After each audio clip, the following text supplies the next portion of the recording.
Terapia Política.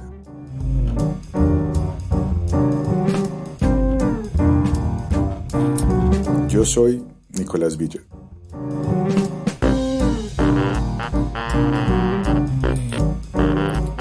Nuestro segundo episodio se titula Sobre la utopía.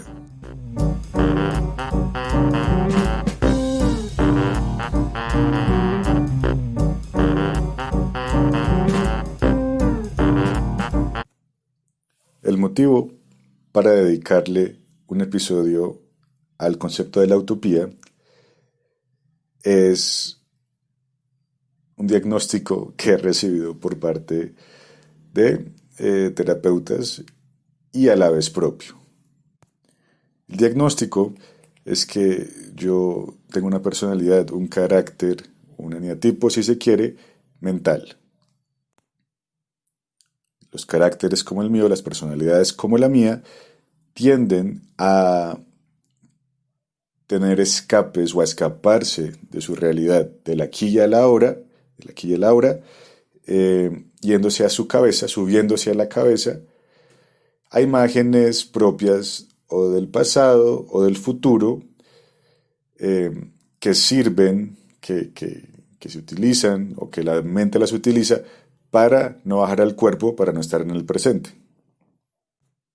Ahora bien, dado que yo la mayoría del tiempo, digamos, estoy en un trabajo que me parece que es realmente puro humo y qué sé yo, este trabajo de oficinista, bla, bla, ¿no? Que realmente no le produce mucho a la sociedad.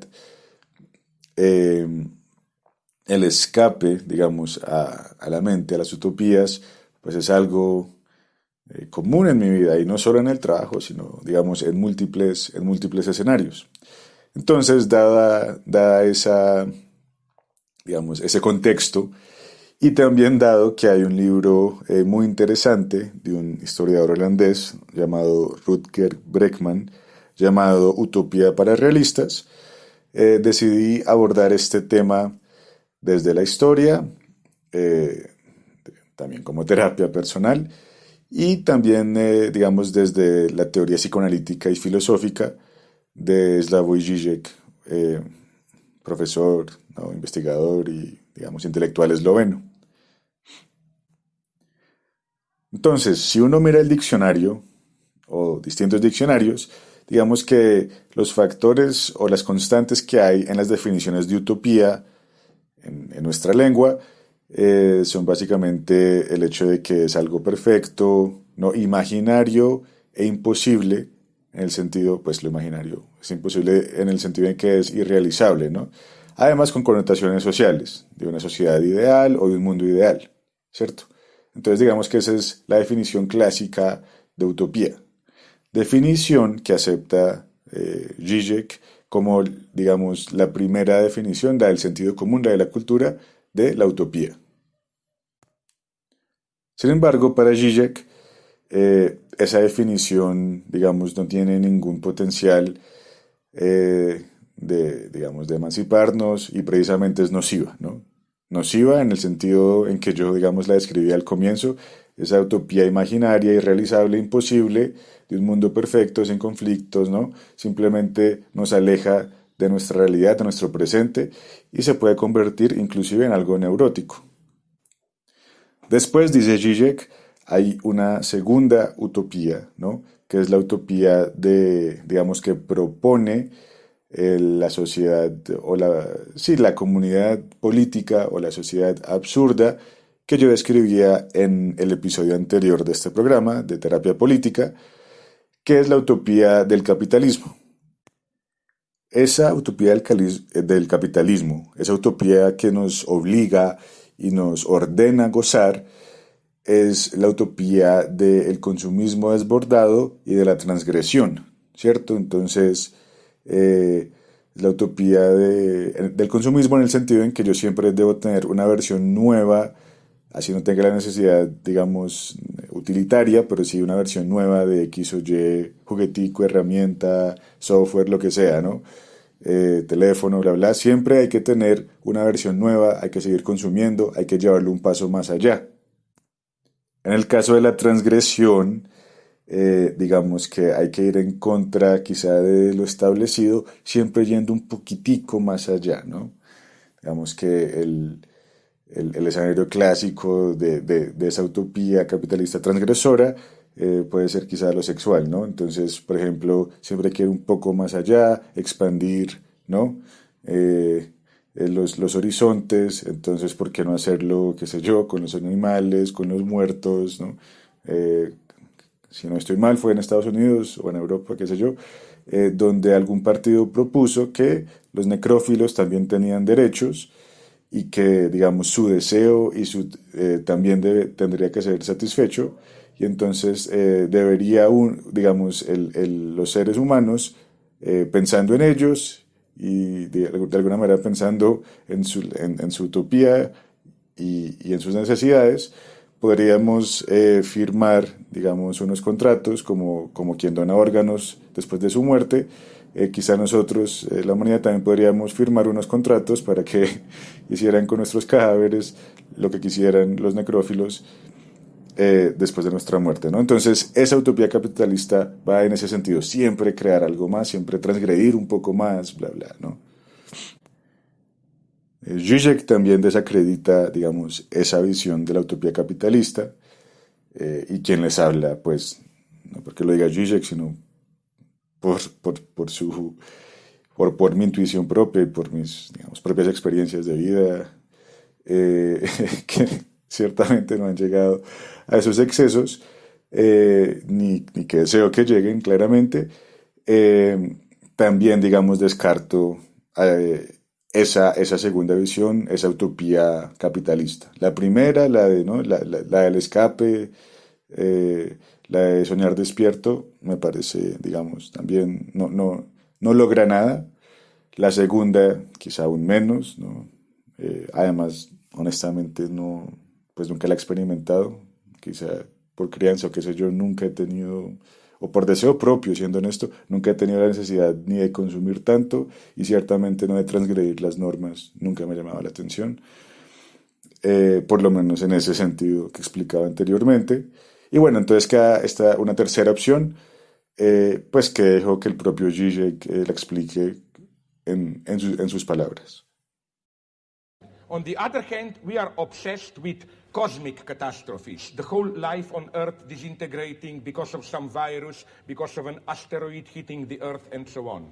So the paradox is that it's much easier to imagine the end of all life on Earth than a much more modest radical change in capitalism, which means that we should reinvent utopia, but in what sense? Es decir, que deberíamos reinventar la utopía. ¿Pero en qué sentido? There are two false meanings of utopia. Hay dos significados falsos del concepto de utopía. One is this old notion of imagining an ideal society which we know will never be realized. The other is the capitalist utopia in the sense of new and new perverse desires that you are not only allowed but even solicited to realize. The true utopia is when the situation is so without issue, without a way to resolve it within the coordinates of the possible, that out of the pure urge of survival, you have to invent a new space. Utopia is not kind of a free imagination. Utopia is a matter of innermost urgency. You are forced to imagine it as the only way out. And this is what we need today. Entonces, nuevamente, destaco que la utopía es algo que uno se ve obligado a imaginar, uno se ve forzado a imaginarla y no es algo que surja libremente de una fantasía, sino que es un imperativo de la urgencia de una situación. Bien, el imperativo de la urgencia de una situación. Y es sobre esos imperativos que el libro del profesor, o bueno, del investigador Breckman, titulado Utopía para Realistas, aborda, ¿no? Esos momentos a través de la historia reciente donde ha habido un imperativo para hacer algo frente a un problema. Y ese problema, digamos, o según mi interpretación, digamos, en el que más se enfoca el libro es el problema de la pobreza. Básicamente lo que dice, o lo que argumenta Bregman, es que, claro, nuestra época actual, con toda esa tecnología y, ¿no? y tiempos reducidos y expectativa de vida extendida y digamos, tantas enfermedades que hemos aprendido a curar, claramente parece o parecería una utopía, y no parecería, es una utopía para, digamos, una persona de la Edad Media. Sin embargo, en esa utopía, en nuestra utopía actual, digamos, siguen habiendo unas contradicciones o unos problemas realmente absurdos.